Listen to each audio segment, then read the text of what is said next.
Attention, ladies and gentlemen, Gungans and droids across the galaxy. Whoop!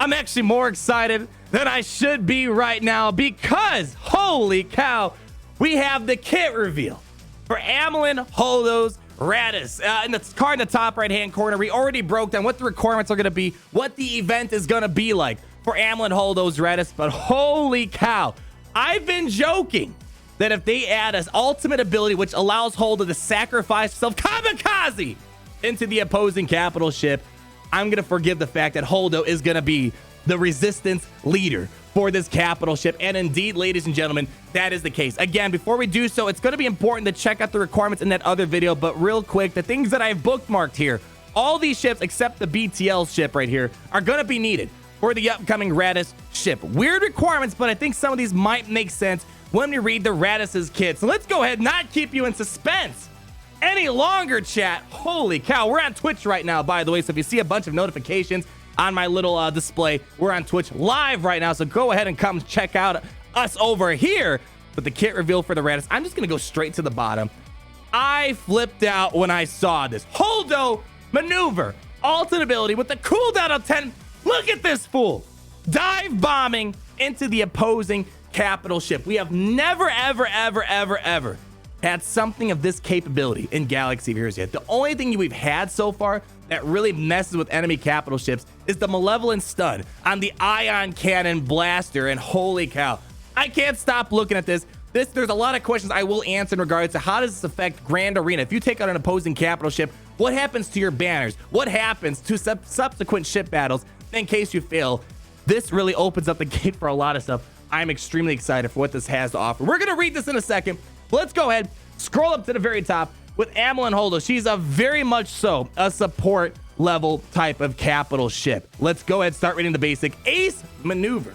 Final text. Target ally gains 20% turn meter foresight for 2 turns and is called to assist. If the assisting ally is resistant, expose the target enemy for 2 turns, which can't be evaded or resisted.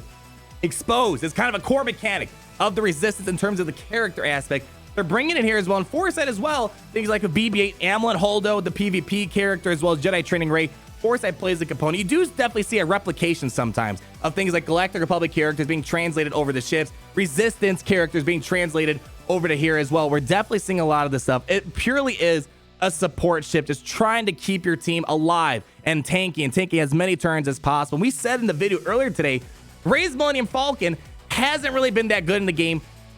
Maybe because of this new capital ship. She's gonna have a whole renewed purpose.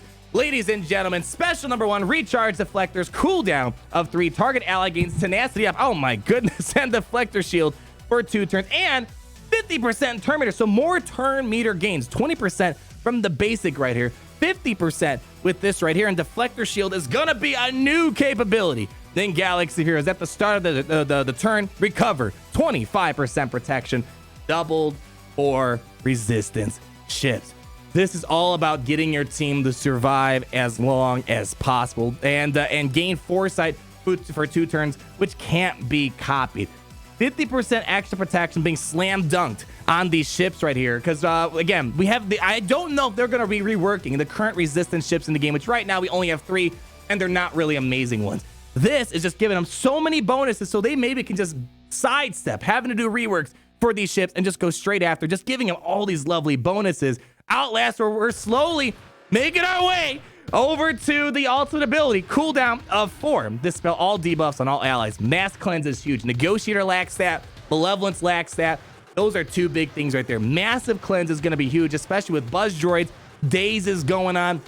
You want to make sure you have that mass cleanse because if you have dazes on you, you're missing out on all the juicy turn meter that we've read off so far. So mass cleanse like that is pretty nice. All allies gain protection of 20% for 2 turns and recover 50% protection. And want some more turn meter, son? 20% turn meter. All resistance allies gain deflector shield for 2 turns. My gosh, turn meter, turn meter, turn meter. I mean, we don't know how this fleet's gonna sit in the meta just yet. The fact of the matter is saying that this isn't a guild event 2 token farm, and this is being kind of a similar release, kind of the Mace Windu, Grand Moff Tarkin, as well as Admiral Akbar. It's looking pretty solid, but it's really gonna come down to, are these bonuses gonna be solid enough to make these resistance ships we have useful? And then here we go. Woo!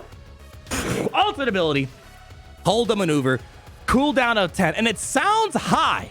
It sounds kind of high, but honestly, things like the endurance have a more and a higher cooldown of 15. Of course, he can reduce it through other various ways, of course, when you get all this lovely valor on the field and whatnot. But really, a cooldown of 10 is not incredibly high that you have to really worry about it too much. But here's what it does. If there's no enemy capital ship is present at the start of the battle, this ability can't be used. I don't know in a world when that would be the case, because the only way to delete a capital ship is through Holdo.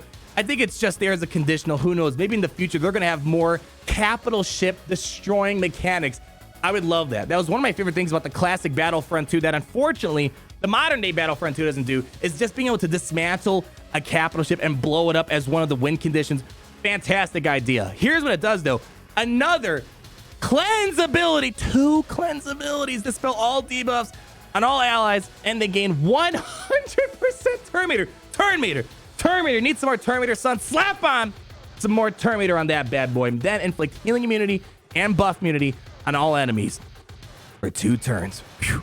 Pretty big right there. The buff immunity and healing immunity is kind of huge as well, especially for things like trying to knock out Houndstooth.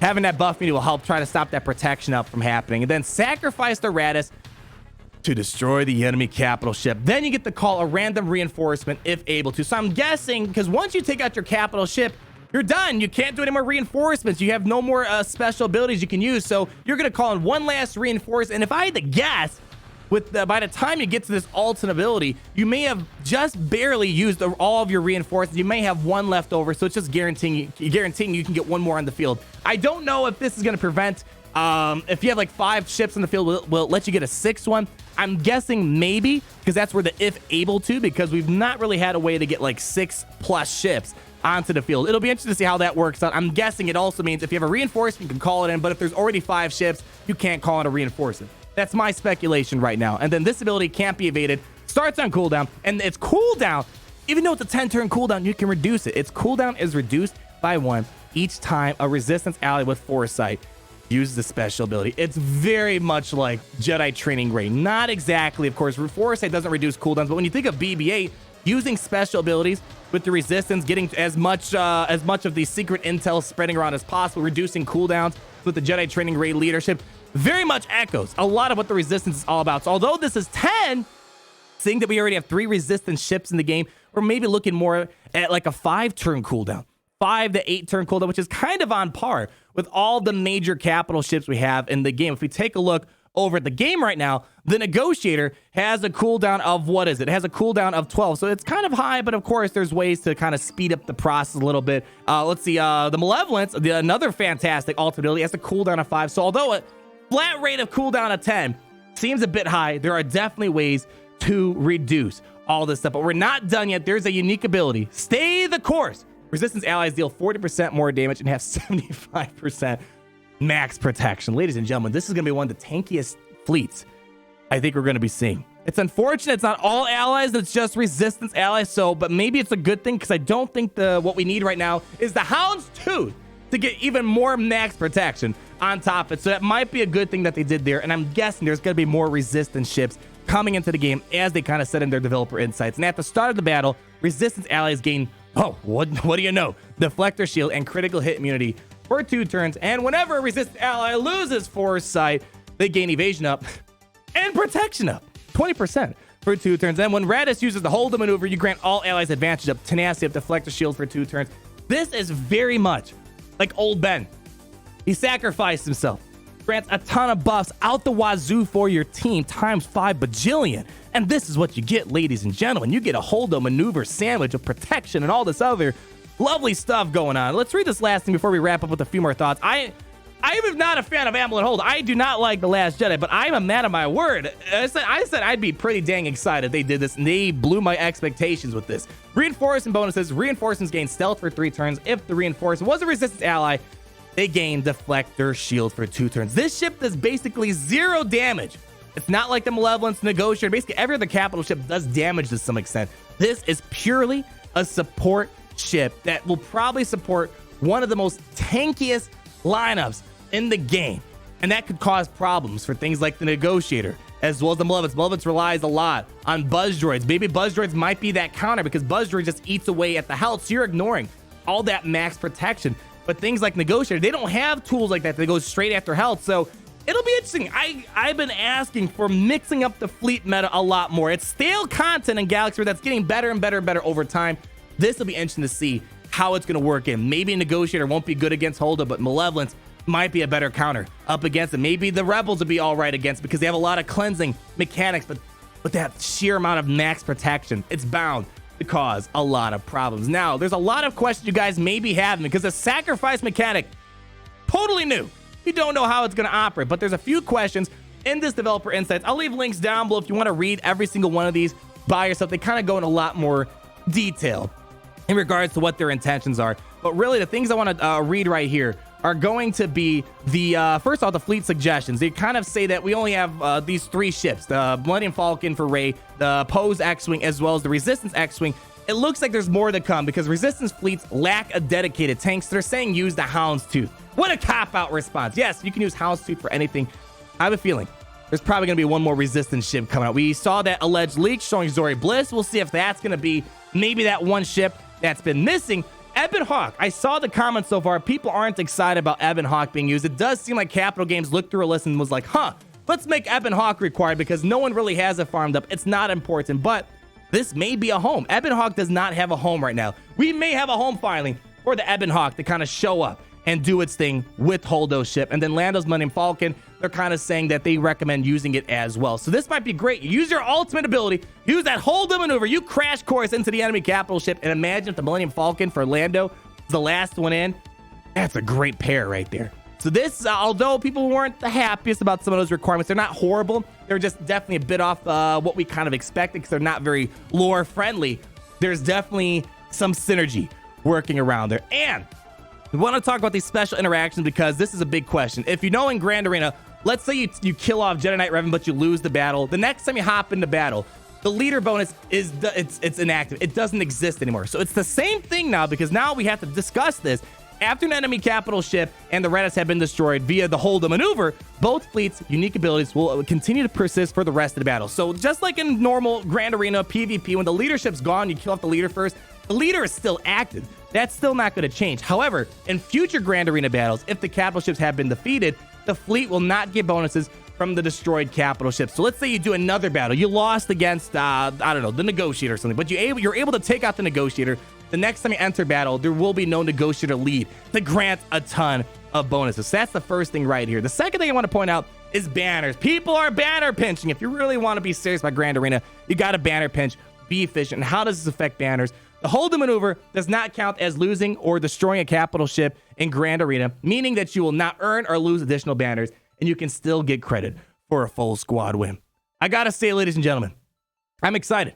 Again, as I said, I know there's people that really hate The Last Jedi. I was not a fan of The Last Jedi, but in terms of game mechanics, gameplay, ignoring lore and what the heck happened to The Last Jedi, I am absolutely pumped about this. It's bringing ships the spice, the sexiness that I've been looking for a while, making it not the same cookie cutter experience. I am welcoming this, and I only can imagine. I hope that the finalizer for the First Order is going to get the same amount of love. Ladies and gentlemen, thank you guys so much for watching. Let me know what your thoughts are down below in the comments. Are you as excited as maybe me?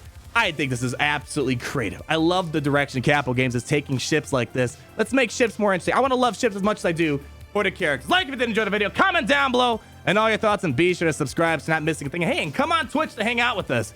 And I'll see all you lovely people in the next video. Peace out, everybody. Woo!